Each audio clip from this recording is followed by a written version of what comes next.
In this video, I'll show you how to fix the Microsoft Edge not responding issue on your Windows 11 PC or laptop. If Edge keeps freezing or crashing, follow these simple steps to repair it quickly. First, right-click the Start button and select Settings. From the sidebar, go to Apps, then click Installed Apps. In the search bar, type Edge, and you'll see Microsoft Edge appear in the list. Click on the three dots next to it and choose Modify. When prompted by Windows, click Yes to confirm. Now, a window will appear that says Repair Microsoft Edge.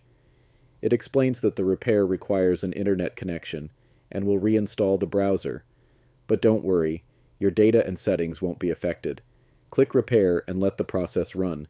This might take about 5 to 7 minutes. Once the repair is complete, Edge should start working normally again.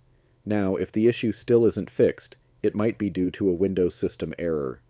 To repair that, open the Start menu, search for CMD, right-click Command Prompt, and choose Run as Administrator.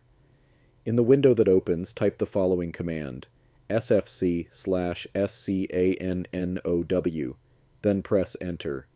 This command will scan your system for corrupted files and automatically repair them. When it finishes, restart your computer, and your Microsoft Edge should now be back to normal. If this tutorial helped you, don't forget to like, subscribe, and let me know in the comments if it worked for you. Thanks for watching, and I'll see you in the next tutorial.